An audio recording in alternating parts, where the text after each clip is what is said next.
Inside Business, le buzz du biz.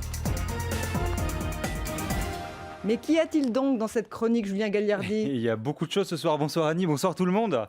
On va effectivement, je vous emmène au Japon ce soir pour commencer. On a déjà fait un petit voyage au Japon depuis le début de la semaine. Avec des dinosaures. Oui, avec des dinosaures. Thomas il suit, c'est sympa. Ah mais il adore les dinosaures, Thomas. Mais là on part avec une appli au Japon. Une appli qui va peut-être pouvoir vous rendre un grand service puisque c'est une application qui va vous servir à démissionner de votre job. Oh, mais non, mais je viens d'arriver, moi. Ouais.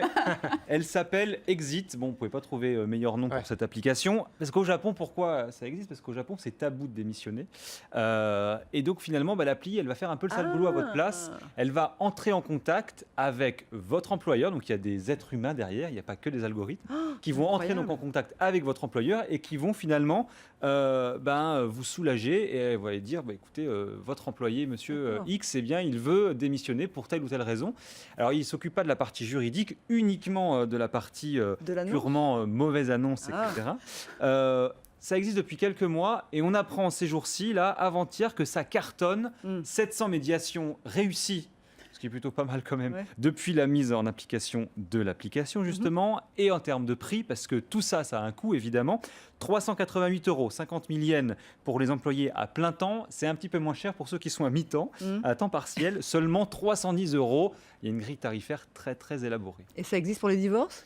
C'est une bonne idée qu'on peut leur soumettre. Ça s'appelle... Pourquoi leur soumettre? On va monter l'application, chérie, je veux te quitter. On pourrait la faire. Très rapidement, pour terminer, on file au salon IFA de Berlin, c'est de la nouvelle technologie, qui ferme ses portes aujourd'hui. Et je vous ai ramené une valise qui va plaire à tous les executive managers qui nous écoutent, ceux qui traversent des aéroports de jour en jour, de semaine en semaine. Karine est exigeante. Et exactement, ça peut plaire à Karine. Elle s'appelle iPorter. C'est une valise qui est à roulette, évidemment, et qui va suivre son propriétaire partout. J'adore. Pas besoin de la toucher, pas besoin de la tirer. Elle vous suit dans l'aéroport. Ça vient seulement de sortir, donc on n'a encore pas beaucoup d'images dans le démo, mais il y a une première photo qui est assez prometteuse. Et surtout, elle vous est livrée avec un petit bracelet Bluetooth.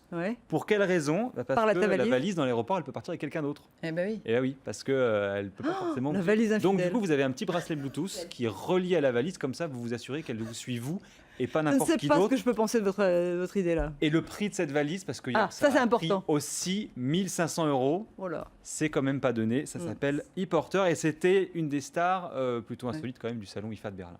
Écoutez, merci beaucoup à vous quatre. Dans un instant, on retrouve Jean-Christophe Roisset pour le journal. 18h-20h, Inside Business sur BFM Business.